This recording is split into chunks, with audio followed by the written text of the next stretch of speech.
Good morning students. Today we discuss the topic manage floating. आज हम manage floating का topic करेंगे। तो जैसे कि हमने देखा कि जो एक्सचेंज रेट होती है वो डिटरमाइन की जाती है गवर्नमेंट के द्वारा और मार्केट फोर्सेस के द्वारा। अगर गवर्नमेंट उसे फिक्स करती है तो उसको हमने कहा फिक्स एक्सचेंज रेट। गवर्नमेंट के द्वारा फिक्स की जाती है तो उसे हम कहते हैं फिक्स एक्सचेंज रेट।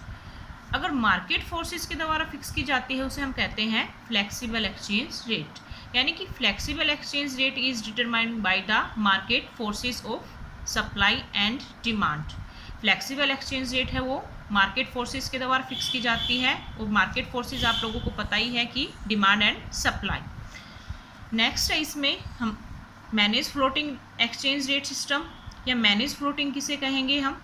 तो manage floating is a system of a floating exchange rate in which there is occasionally intervention by the central bank to the influence the float or manage the float। जैसे हमने देखा कि flexible exchange rate जो है वो market forces के द्वारा determine की जाती है, लेकिन कई बार क्या होता है कि जो फ्लेक्सिबल एक्सचेंज रेट है वो अकॉर्डिंग टू डिजायर नहीं होती है, तो उसको मैनेज किया जाता है आरबीआई के द्वारा। उसे हम क्या कहते हैं, मैनेज फ्लोटिंग। यानी कि मैनेज फ्लोटिंग वो एक्सचेंज रेट सिस्टम होता है जिसमें क्या होता है कि आरबीआई सेंट्रल बैंक अगर exchange rate according to desire नहीं है तो उसके फ्लोट को इन्फ्लुएंस करता है, उस फ्लोट को मैनेज करता है, इसलिए हम उसे क्या कहेंगे, मैनेज फ्लोटिंग एक्सचेंज रेट या मैनेज फ्लोटिंग सिस्टम। जो मैनेज फ्लोटिंग है उसको अदर नेम से भी जाना जाता है, दैट इज डर्टी फ्लोटिंग। यानी कि मैनेज फ्लोटिंग को या मैनेज फ्लोटिंग का सेकंड या अदर नेम क्या है, dirty floating. It is also called dirty floating. Next है, अब क्वेश्चन ये अराइज होता है, how does central bank exercise its influence on the float. यानी कि जो सेंट्रल बैंक है वो कैसे इसके फ्लोट को मैनेज करता है या मार्केट एक्सचेंज रेट को कैसे मैनेज या इन्फ्लुएंस करता है। तो इसका आंसर है through the sale and purchase of the foreign currency in the money market. यानी कि जो सेंट्रल बैंक है वो एक्सचेंज रेट को इन्फ्लुएंस करने के लिए क्या करता है, सेल करता है या परचेजिंग करता है फॉरेन करेंसी की in the international money market के अंदर। देखो यहाँ तक सिंपल सी बात ये आई है कि मैनेज फ्लोटिंग में क्या होता है कि जो हमारी फ्लेक्सिबल एक्सचेंज रेट डिटरमाइन होती है वो अकॉर्डिंग टू डिजायर नहीं है, तो उसको मैनेज करने के लिए आरबीआई क्या करेगा, सेल एंड परचेज करेगा फॉरेन करेंसी की in the international money market. तो फर्स्ट जैसे कि मान लो कि अगर फॉरेन एक्सचेंज रेट क्या है, उस ज़्यादा है और उसको क्या करना है, रिड्यूस करना है। फॉरेन एक्सचेंज रेट क्या है, हाई है और उसको क्या करना है, रिड्यूस करना है, कम करना है। तो इसके लिए आरबीआई क्या करेगा, इसके लिए आरबीआई इंटरनेशनल मनी मार्केट के अंदर यूएस डॉलर की सप्लाई को क्या कर देगा, इंक्रीज कर देगा। अगर फॉरेन एक्सचेंज रेट को क्या करना है, कम करना है। फॉरेन एक्सचेंज रेट को कम करने का मीनिंग क्या होता है कि हमारी करेंसी की वैल्यू को इंक्रीज करना है और फॉरेन करेंसी की वैल्यू को क्या करना है, कम करना है। तो इसके लिए आरबीआई क्या करता है, यूएस डॉलर की सप्लाई इंटरनेशनल मनी मार्केट में इंक्रीज कर देगा। और सिंपल सी बात है कि अगर यूएस डॉलर की सप्लाई इंक्रीज होगी तो उसके प्राइस क्या हो जाते हैं या उसकी वैल्यू क्या हो जाती है, डिक्रीज हो जाती है। उसके प्राइस या वैल्यू क्या हो जाएगी, डॉलर की डिक्रीज हो जाएगी। अगर डॉलर के प्राइस डिक्रीज होते हैं तो हमारी करेंसी का क्या हो जाएगा, एप्रिसिएशन। डोमेस्टिक करेंसी का क्या हो जाएगा, एप्रिसिएशन। हमारी करेंसी की वैल्यू क्या हो जाएगी, इंक्रीज। लेकिन यहाँ पे एक चीज़ ध्यान रखना, other things remain constant. Other things remain constant यानी कि अदर थिंग्स में कोई चेंज नहीं हो रहा है। सेकंड है, when exchange rate need to be raise. अगर एक्सचेंज रेट को बढ़ाने की ज़रूरत है तो उस टाइम पे क्या करेगा आरबीआई, यूएस डॉलर की डिमांड इंक्रीज कर देगा इंटरनेशनल मनी मार्केट के अंदर। यूएस डॉलर की डिमांड क्या कर दी जाएगी, इंक्रीज कर दी जाएगी आरबीआई के द्वारा। और डॉलर की डिमांड इंक्रीज होगी तो इससे क्या होगा, raise the price of dollar as desire. इससे डॉलर के प्राइस क्या हो जाएंगे, इंक्रीज हो जाएंगे। और this would lead to depreciation of domestic currency. और इससे क्या हो जाएगा, हमारी डोमेस्टिक करेंसी का डेप्रिसिएशन हो जाएगा। यानी कि आरबीआई क्या करता है, अगर फॉरेन एक्सचेंज रेट को रिड्यूस करना है तो उसके लिए फॉरेन एक्सचेंज की सप्लाई को इंक्रीज कर देता है और सप्लाई के इंक्रीज होने से उसकी वैल्यू क्या हो जाती है, डिक्रीज हो जाती है। अगर फॉरेन एक्सचेंज रेट को क्या करना है, इंक्रीज करना है, तो इसके लिए क्या करेगा, आरबीआई यूएस डॉलर की डिमांड इंक्रीज कर देता है, जिससे उसकी वैल्यू क्या हो जाती है, डिक्रीज हो जाती है और हमारी डोमेस्टिक करेंसी का डेप्रिसिएशन हो जाता है। लेकिन इन दोनों ही सिचुएशन में अदर थिंग्स रिमेन कॉन्स्टेंट, बाकी जो चीज़ें हैं वो क्या रहेंगी, कॉन्स्टेंट रहेंगी। नेक्स्ट हमारा अच्छा एक चीज़ और है यहाँ पे ध्यान देने वाली, manage floating is the mixture of both flexible and fix exchange rate system. Manage floating जो होती है वो फिक्स एंड फ्लेक्सिबल दोनों एक्सचेंज रेट का मिक्सचर होती है। कैसे, समझने वाली बात है यहाँ पे मैंने आपको सिंपल बताया कि फ्लेक्सिबल एक्सचेंज रेट डिटरमाइन होती है मार्केट फोर्स के द्वारा, मार्केट फोर्स, और मार्केट फोर्स के द्वारा fix flexible exchange rate determined हुई बाय मार्केट फोर्सेस, और मार्केट फोर्सेस के डिटरमाइन होने के बाद अगर वो flexible exchange rate according to desire नहीं है, अकॉर्डिंग टू डिजायर नहीं है, तो उसे मैनेज किया जाएगा किसके द्वारा, आरबीआई के द्वारा। तो फ्लेक्सिबल एक्सचेंज रेट डिटरमाइन की जाती है मार्केट फोर्सेस के द्वारा, ठीक है। और उसके बाद अगर आप देखोगे तो जो मैनेज फ्लोटिंग में भी क्या होता है कि एक्सचेंज रेट पहले किसके द्वारा डिटरमाइन की जाती है, मार्केट फोर्सेस के द्वारा, और मार्केट फोर्सेस के द्वारा डिटरमाइन होने के बाद जब आरबीआई अगर उसे मैनेज करता है, जैसे हमने फिक्स एक्सचेंज रेट में देखा था कि फिक्स एक्सचेंज रेट किसके द्वारा फिक्स की जाती है, गवर्नमेंट के द्वारा, किसके द्वारा फिक्स की जाती है, गवर्नमेंट के द्वारा। गवर्नमेंट उसे क्या करती है, फिक्स करने की कोशिश करती है। यहाँ पे क्या है, फॉरेन एक्सचेंज रेट को क्या किया जा रहा है, मैनेज किया जा रहा है, किसके द्वारा, आरबीआई के द्वारा। आरबीआई क्या कर रहा है, उसे फिक्स करने की कोशिश कर रहा है कि ज़्यादा उसमें चेंजेस ना हो। तो मैनेज फ्लोटिंग में आपने देखा कि जब ये स्टार्टिंग में तो ये फ्लेक्सिबल एक्सचेंज रेट है जब मार्केट फोर्सेस के द्वारा फिक्स की जाती है, लेकिन जैसे इसे आरबीआई फिक्स करने की कोशिश करता है, मैनेज करने की कोशिश करता है, तो ये इसमें आप देखोगे कि ये किस टाइप की एक्सचेंज रेट दिखाई देगी आपको, फिक्स एक्सचेंज रेट, जैसे गवर्नमेंट एक्सचेंज रेट को फिक्स करने की कोशिश करती है। इसलिए मैनेज फ्लोटिंग क्या होती है, फिक्स और फ्लेक्सिबल दोनों एक्सचेंज रेट का क्या होती है, मिक्सचर होती है, ठीक है। अब हमारा नेक्स्ट टॉपिक आता है foreign exchange market. Next topic क्या है हमारा, फॉरेन एक्सचेंज मार्केट। तो फॉरेन एक्सचेंज मार्केट कौन सी मार्केट होती है, foreign exchange market refer to the market for national currencies, यानी कि फॉरेन एक्सचेंज मार्केट जो होती है वो कौन सी मार्केट होती है, नेशनल करेंसीज मार्केट होती है of different countries in the world, यानी कि वर्ल्ड के अंदर जो डिफरेंट कंट्रीज हैं उनकी जो करेंसीज हैं, उनकी जो नेशनल करेंसीज है उनकी जो मार्केट होती है उसे हम क्या कहते हैं, फॉरेन एक्सचेंज मार्केट कहते हैं। यहाँ पे क्या होता है कि फॉरेन करेंसी को सेल एंड परचेज किया जाता है। जो बायर एंड सेलर होते हैं वो फॉरेन करेंसीज को क्या करते हैं, मार्केट के अंदर बाई एंड सेल करते हैं। फॉरेन करेंसी को क्या किया जाता है, सेल एंड परचेज किया जाता है फॉरेन एक्सचेंज मार्केट के अंदर। अब नेक्स्ट है इसके अंदर फॉरेन एक्सचेंज मार्केट के फंक्शन। इसके फंक्शन कौन कौन से हैं, तो फर्स्ट फंक्शन है ट्रांसफ़र फंक्शन। फर्स्ट फंक्शन क्या है इसका, ट्रांसफ़र फंक्शन। तो ट्रांसफ़र फंक्शन में क्या होता है, transfer of purchasing power. Transfer function में ट्रांसफ़र ऑफ परचेजिंग पावर, इसका मीनिंग क्या है कि जो फॉरेन एक्सचेंज मार्केट में जो डिफरेंट कंट्रीज़ की जो नेशनल करेंसीज मिलती हैं उससे क्या हो जाता है, परचेजिंग पावर का ट्रांसफ़र हो जाता है। जैसे मान लो कि सपोज करो हमारे पास डॉलर है, पौंड है या और अदर कंट्रीज़ की करेंसी है, तो जिस जिस कंट्री की करेंसी हमारे पास होगी उस कंट्री में हम क्या कर सकते हैं, गुड्स को परचेज कर सकते हैं।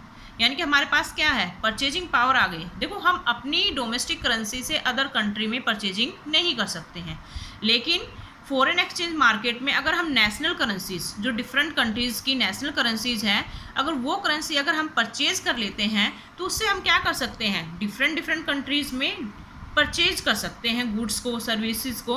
तो इससे क्या हो जाता है कि ट्रांसफ़र हो जाती है किसकी, परचेजिंग पावर की, यानी कि डिफरेंट कंट्रीज़ में हम क्या कर सकते हैं, गुड्स को हम क्या कर सकते हैं, परचेज कर सकते हैं। सेकंड फंक्शन है क्रेडिट फंक्शन। क्रेडिट फंक्शन यानी कि जैसे कि हम एक्सपोर्ट या इंपोर्ट करते हैं तो उसके लिए हमें क्या है, फॉरेन करेंसी की रिक्वायरमेंट होती है। अब मान लो सपोज करो हमें दूसरे देशों से इंपोर्ट करना है, तो हम गुड्स मंगाएंगे किसी भी अदर कंट्री से, तो उस कंट्री की नेशनल करेंसी हमारे पास होनी ज़रूरी है पेमेंट करने के लिए। तो इंटरनेशनल जो फॉरेन एक्सचेंज मार्केट है उसमें हमें क्या है, अदर कंट्रीज़ की नेशनल करेंसी मिल जाती है। तो जिस कंट्री से भी इंपोर्ट करना है उसकी नेशनल करेंसी में अगर हम पेमेंट करेंगे तो इससे क्या हो जाएगा, हाँ, इंपोर्ट करना ईजी हो जाएगा। तो क्रेडिट फंक्शन में क्या है, या एक्सपोर्ट या इंपोर्ट करने के लिए हमें किसी से पैसा, किसी को पेमेंट करनी है, किसी को या किसी से पैसा लेना है, तो क्रेडिट करना क्या हो जाता है, उसमें आसानी हो जाती है। यानी कि सिंपल क्या है कि credit in term of foreign exchange for export import of goods and service across different countries of the world. यानी कि इस मार्केट से हम क्या क्रेडिट लेके, फॉरेन एक्सचेंज मार्केट से क्रेडिट लेके, पैसा लेके हम क्या कर सकते हैं, दूसरे देशों के साथ एक्सपोर्ट और इंपोर्ट कर सकते हैं। क्योंकि दूसरे देशों के साथ एक्सपोर्ट और इंपोर्ट करना है तो हमें दूसरे देशों की करेंसी की रिक्वायरमेंट होगी, और उस करेंसी को हम कहाँ से ले सकते हैं, फॉरेन एक्सचेंज मार्केट से।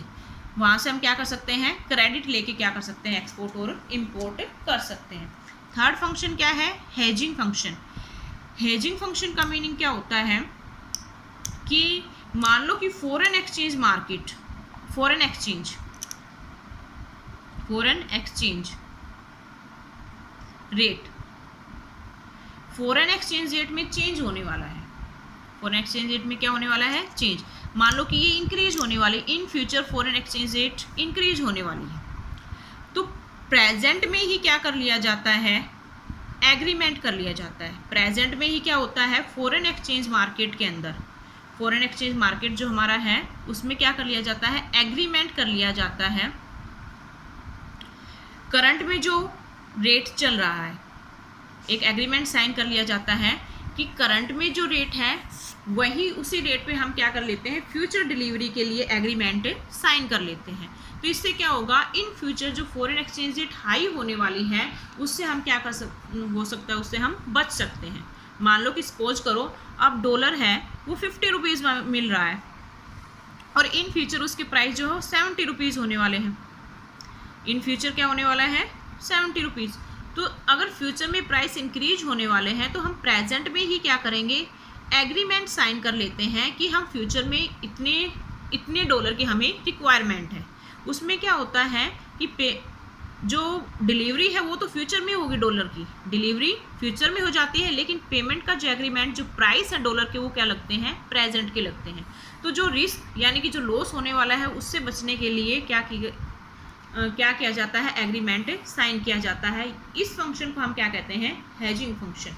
जैसे आप लोग देखते होंगे कि मार्केट में किसी गुड्स के प्राइस महंगे होने वाले हैं, मान लो कि आपको गोल्ड की रिक्वायरमेंट है और गोल्ड महंगा होने वाला है, तो आप प्रेजेंट में ही क्या कर लेते हो, गोल्ड वाले से एग्रीमेंट साइन कर लेते हो कि फ्यूचर में हमें इतना गोल्ड चाहिए, लेकिन प्राइस क्या होंगे, आज के प्रेजेंट के होंगे। तो फ्यूचर में जो हाई प्राइस के कारण आपको लॉस होने वाला है उस रिस्क से बचने के लिए आप क्या कर लेते हो, प्रेजेंट में ही एग्रीमेंट साइन हो जाता है। वैसे ही इंटरनेशनल मनी मार्केट में भी ऐसा किया जाता है कि फ्यूचर में अगर फॉरेन एक्सचेंज मार्केट इंक्रीज होने वाली है तो उसके लॉस से बचने के लिए प्रेजेंट में ही एग्रीमेंट साइन कर लिया जाता है। नेक्स्ट है operation of foreign exchange market. इसके ऑपरेशन कैसे फॉरेन एक्सचेंज मार्केट काम करता है या चलता है। तो इसमें फॉरेन एक्सचेंज मार्केट के जो है उसके दो मार्केट हैं, एक होता है स्पॉट मार्केट और सेकंड है फॉरवर्ड मार्केट। फर्स्ट क्या है, स्पॉट मार्केट, और सेकंड क्या है, फॉरवर्ड मार्केट। तो पहले हम देखते हैं spot market. Spot market is that market which handle only spot और करंट ट्रांजैक्शन। यानी कि स्पॉट मार्केट के अंदर ओनली करंट ट्रांजैक्शन या स्पॉट ट्रांजैक्शन को ही हैंडल किया जाता है। करंट में आपको कुछ करंट में कोई ट्रांजैक्शन करनी है, स्पॉट ऑन द स्पॉट आपको कोई ट्रांजैक्शन करनी है, वो सारी चीज़ें किस में आ जाती हैं, आपकी स्पॉट मार्केट के अंदर आती हैं।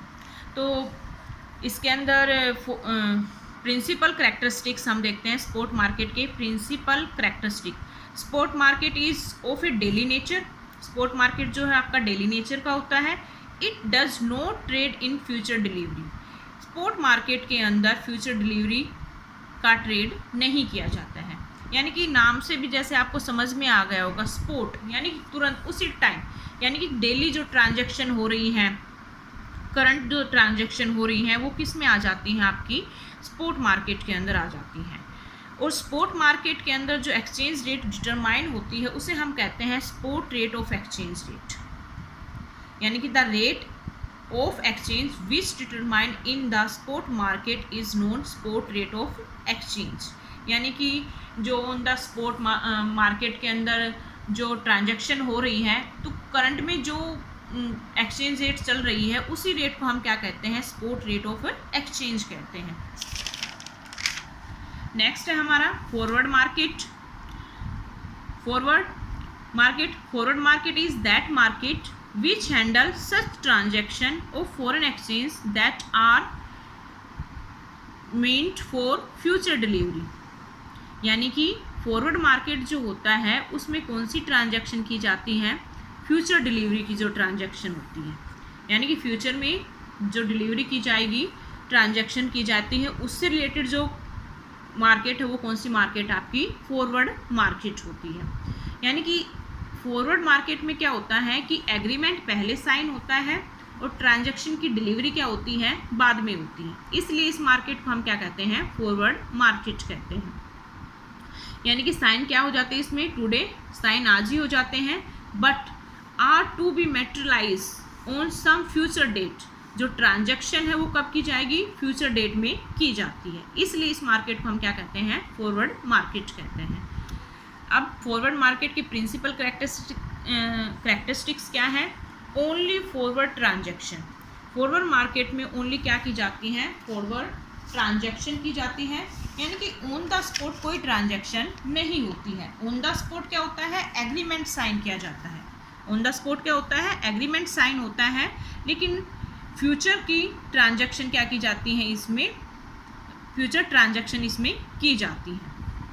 सेकेंड कैरेक्टरिस्टिक क्या है, it determine forward exchange rate. यानी कि फॉरवर्ड मार्केट में जो एक्सचेंज रेट डिटरमाइन होती है उसे हम क्या कहते हैं, फॉरवर्ड एक्सचेंज रेट कहते हैं।